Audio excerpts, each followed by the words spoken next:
चलो अच्छा, तो मामला ये है कि एनालिटिकल ज्योमेट्री का जो मामला है वो हमारे पास क्या है, वो ये है कि भाई इसकी कहानी हमारे पास पॉइंट से शुरू होती है और जाके मतलब मल्टीपल टाइप ऑफ मतलब ज्योमेट्री पे जाके खत्म हो जाती है। मतलब मल्टीपल टाइप से मुराद ये है कि भाई स्क्वायर भी बनेगा, रेक्टेंगल भी बनेगा, और उसके बाद आपके पास बहुत सारी और चीजें हैं जो इससे फॉर्म हो सकती हैं।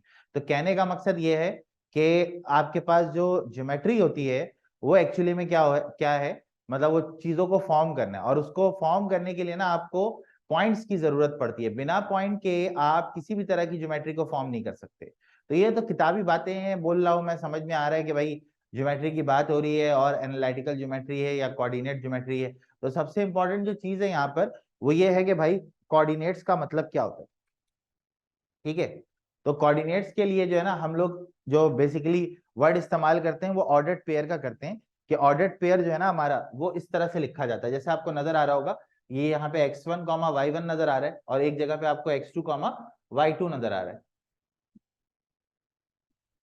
सही है, ये पहला पॉइंट है आपके पास a x1 y1, b तुम्हारा दूसरा पॉइंट है x2 कॉमा y2।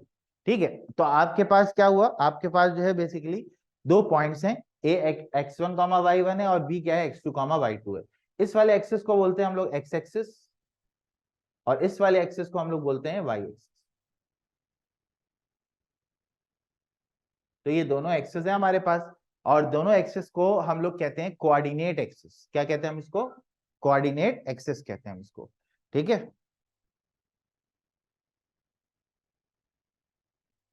तो कोऑर्डिनेट एक्सिस का मतलब है कितने एक्सिस होंगे भाई, दो होंगे, एक एक्स एक्सिस होगा और एक क्या होगा आपके पास, वाई एक्सिस होगा। और इन एक्सिस पे मौजूद क्या होते हैं, पॉइंट्स मौजूद होते हैं। पहला पॉइंट आपके पास ए है, दूसरा पॉइंट आपके पास बी है, और आपको नजर आ रहा होगा मैंने पॉइंट ए से पॉइंट बी को मिला दिया, पॉइंट ए से पॉइंट बी को क्या कर दिया है, कनेक्ट कर दिया। तो पॉइंट ए से पॉइंट बी को कनेक्ट करने का क्या मतलब होता है हमारे पास,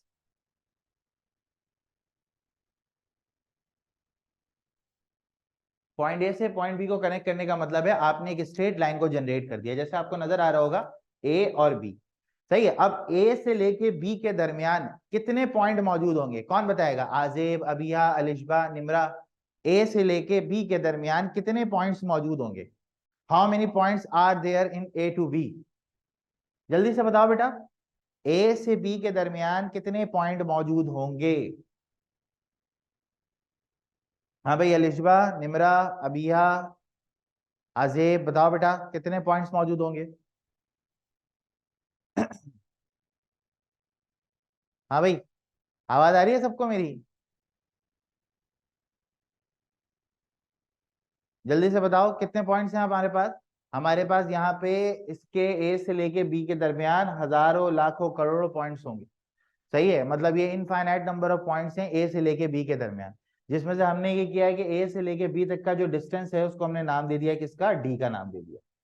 तो ए से लेके जो बी का डिस्टेंस है वो किसके बराबर है, डी के बराबर है। और अगर ये डी के बराबर है तो इस डी को कैलकुलेट करने का हमारे पास फॉर्मूला होता है x2 माइनस x1 का होल स्क्वायर और y2 माइनस y1 का होल स्क्वायर। इस फॉर्मूले का नाम होता है बेटा, कौन सा फॉर्मूला है ये, इसको हम लोग कहते हैं डिस्टेंस फॉर्मूला।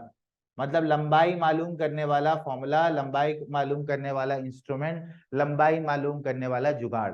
बात समझ में आ रही है। अच्छा, अब मैं तुम्हें एक और बात बता दूं, इसको हम लोग बोलते हैं लाइन सेगमेंट। क्या बोलते हैं, ए से बी वाले हिस्से को, इसको हम लोग बोलते हैं, क्या कहते हैं, लाइन सेगमेंट कहते हैं। सही है, अब सेगमेंट क्या होता है, सेगमेंट का मतलब होता है टुकड़ा। सही है, तो अब मुझे बताओ सर ये किस चीज का टुकड़ा है। भाई ये एक बहुत बड़ी लाइन थी, इनफाइनाइट स्ट्रेट लाइन, उसका एक छोटा सा हिस्सा है जिसको हम लोग कहते हैं लाइन सेगमेंट। तो जब भी आप लंबाई निकालेंगे ना तो लाइन सेगमेंट की निकालेंगे, लाइन की लंबाई कभी भी नहीं निकलती। लाइन सेगमेंट का मतलब होता है कहाँ से शुरू करना है और कहाँ पे खत्म करना है। बात समझ में आ रही है। जैसे फॉर एग्जाम्पल मैं आपको मिसाल दूं कि आप कपड़ा लेने जाते हैं तो वो आपको कपड़े की पूरी थान देता है और आप उसको बोलते हैं भाई मेरा जो सूट बनेगा वो 5 गज से बन जाएगा। तो वो क्या करता है, उस कपड़े में से, उस बड़ी सी थान में से एक सेगमेंट आपको निकाल के देता है। तो वो जो सेगमेंट होता है ना, उसी की बात यहाँ पे की जा रही है कि सेगमेंट की हम लंबाई निकालते हैं, स्ट्रेट लाइन की लंबाई कभी भी नहीं निकलती। ठीक है, सबको मेरी बात समझ में आ रही है भाई, अलिशबा, निमरा, अबिया, आजेब, जल्दी से एक रिप्लाई करो भाई फटाफट, शाबाश सारे चैट बॉक्स में। ठीक है ना।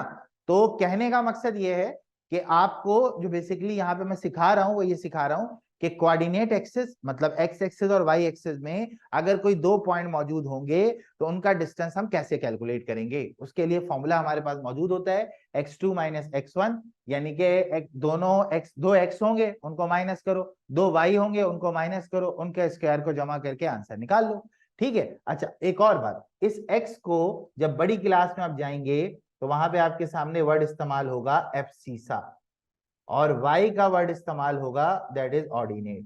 तो ये भी आपको मैंने 9 क्लास में बता दिया है, x का मतलब एब्सिसा होता है और y का मतलब क्या होता है, ऑर्डिनेट होता है। हो सकता है अभी आपको ये वर्ड मतलब आपके दिमाग में भी ना रहे, लेकिन जब कभी आप पढ़ेंगे आगे जाके तो एब्सिसा x को कहते हैं और ऑर्डिनेट y को कहते हैं। ठीक है, चलो यहां तक जल्दी से स्क्रीनशॉट लो बेटा, और सारे चैट बॉक्स में मुझे रिप्लाई करो स्क्रीनशॉट लेके।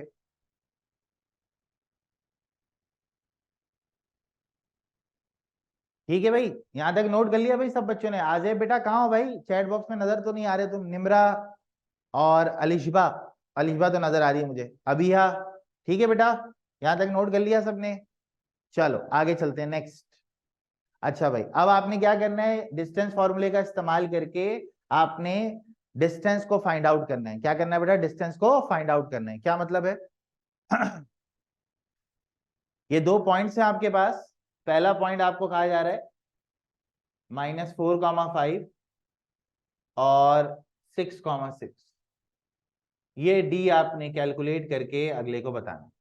सही है, तो मुझे पता है कि डी का जो फॉर्मूला होता है, पहले तो हम यहाँ पे करेंगे सॉल्यूशन, और यहाँ पे हमने पहला पॉइंट लिखा -4,5 दैट इज x1, y1। दूसरा पॉइंट आपने लिखा 6,6 x2, y2। और डिस्टेंस जो होता है वो होता है हमारे पास x2 माइनस x1 का होल स्क्वायर और y2 माइनस y1 का होल स्क्वायर। ठीक है, तो अब ये वैल्यू आप यहाँ पे पुट करोगे।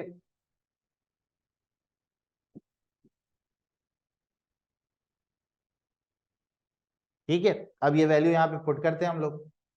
देखो बेटा, पहला पॉइंट x1 तो आपका ये, x2 आपका ये, क्या हो जाएगा भाई, 6 माइनस -4 होल स्क्वायर, और फिर उसी तरह y1 आपका ये हो जाएगा और y2 आपका ये हो जाएगा। सही है, तो क्या हो जाएगा आपके पास, अगली वैल्यू क्या लिखेंगे आप, 6 माइनस 5 का whole square.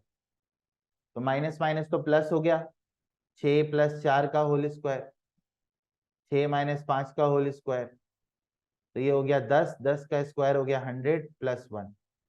Answer is 101 unit.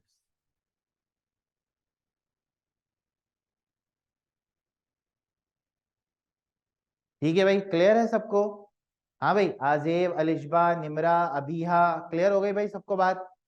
जल्दी से बताओ, जल्दी से चैट बॉक्स में रिप्लाई करो बेटा। अबीहा बेटा आपका कोई रिप्लाई नहीं आ रहा बेटा चैट बॉक्स में, जल्दी से रिप्लाई करो बेटा। ठीक है, आजेब बेटा क्लियर हो गई बात।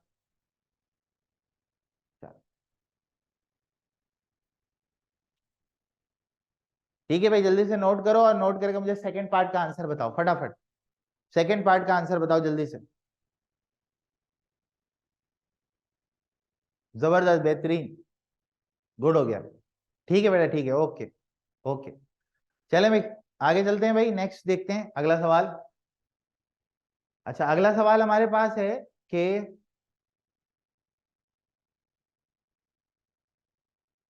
Find the parameter of the triangle form by the point 0, 0, 4,0 और C2, 2 अंडर रूट 3। सही है, ये कॉमा नहीं है, ये यहाँ पे सिंपल 2, 2 अंडर रूट 3 है। आपने पैरामीटर बताना है। अब देखो बेटा, ये तुम्हारे पास एक ट्राइंगल है, और इस ट्राइंगल के तीन कोने, एक ए है, एक आपके पास बी है, और एक आपके पास सी। आपने करना ये है कि यहाँ पे तीन कोने आपको दिए हुए। पहला कोना आपका है 0, 0 यानी कि ओरिजिन, दूसरा कोना है 4,0 और तीसरा कोना है 2,2 अंडर रूट। ठीक है, आपने इसका क्या मालूम करना है, पैरामीटर मालूम करना है। अब पैरामीटर होता है क्या है, पहले तो ये समझो आप। देखो, ए के सामने वाली जो लंबाई होती है ना, इसको हम लोग बोलते हैं स्मॉल ए। ठीक है, ये जो लंबाई है ये स्मॉल ए है, ये जो लंबाई है स्मॉल बी है, ये जो लंबाई है वो स्मॉल सी। तो जो पैरामीटर होता है वो तीनों साइड की लंबाई का सम होता है, मतलब तीनों साइड की लंबाई को अगर आप जमा करेंगे तो आपके पास पैरामीटर निकल कर आ जाएगा।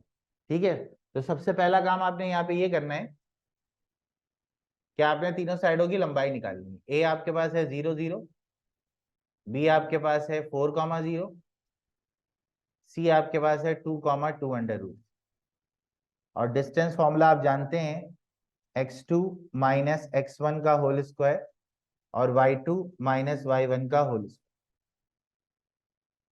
तो अब बेटा सबसे पहले तो आप a और b की लंबाई निकालो। a से b की लंबाई क्या हो जाएगा, यहाँ पर ये x1 y1 होगा, ये x2 y2 होगा, तो 4 माइनस 0 का स्क्वायर और 0 माइनस 0 का स्क्वायर, y2 माइनस y1, 4 का स्क्वायर हो गया, ये स्क्वायर से रूट कट जाएगा, तो a से b की जो लंबाई है वो आपके पास बराबर है किसके, c के। c आपका आ गया 4 के बराबर। अब आपने क्या करना है, लंबाई निकालनी है b से लेकर c तक। b से लेकर c तक की जब आप लंबाई निकालोगे तो ये x1 y1 है, ये x2 और y2 है, तो 2 माइनस 4 का स्क्वायर और 2 अंडर रूट 3 माइनस 0 का स्क्वायर, ये हो गया माइनस 2 का स्क्वायर, ये हो गया 2 का स्क्वायर 4 और इंटू 3, तो ये आपका हो गया भाई 2 का स्क्वायर 4 और 4 4 3 12, 12 और 4 16, 16 का रूट आपके पास आ गया 4। ठीक हो गया, ये आपके पास लंबाई आ गई बी से लेकर सी तक। देन जो फाइनल आप निकालेंगे वो निकालेंगे सी से लेकर ए तक। अब सी से लेकर ए तक की बात जब हो रही है आपके पास, तो ये आपका x1 y1 होगा, ये आपका x2 और y2 होगा, तो ये आपका हो जाएगा 2 माइनस 0 का स्क्वायर और 2 अंडर रूट 3 माइनस 0 का स्क्वायर। देखें 2 का स्क्वायर तो 4 हो गया, 2 का स्क्वायर दोबारा 4 हो गया, स्क्वायर से रूट कट जाएगा तो ये 12 हो जाएगा, 12 और 4 16 हो गया, 16 का रूट आ गया 4। अच्छा, सी से लेके ए और बी से लेके जो सी है, आप लोगों को दिख रहा होगा बी से लेके सी हमारा ए के बराबर है, तो इसको ए लिख लो, और ए से लेके सी से लेके ए हमारा किसके बराबर होगा, ये हमारा बराबर होगा बी के, 4 यूनिट। तो अभी मैंने आपको बताया पैरामीटर क्या होता है, सम ऑफ ऑल द साइड होता है। ठीक है, तो पैरामीटर को आप लिखिएगा P is equal to A plus B plus C, तीनों की लंबाई 4 4 है, 4 प्लस 4 प्लस 4, पैरामीटर आपका हो गया 12 यूनिट। ठीक है बच्चों, सही है भाई, सबको बात क्लियर हो गई। निमरा, आजेब, अबीहा, अलिशबा, ठीक है भाई, जुनेद, जुनेद अभी आए क्लास में बेटा। ठीक है, चलो भाई यहाँ तक नोट करो बेटा जुनेद, फिर अगले टॉपिक पे फिर तुम्हें मजीद डिस्क्रिप्शन देते हैं। ठीक है, जल्दी जल्दी फटाफट सारे।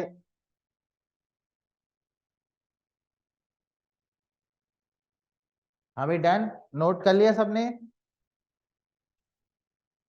हाँ भाई, जी बेटा न्यू चैप्टर है जुनेद, बिल्कुल ऐसे ही है, और इसका ये दूसरा सवाल चल रहा है हमारे पास इंशाल्लाह, आज इसमें से आधी चीजें हम कर लेंगे। ठीक है, ओके, आगे चलते हैं भाई।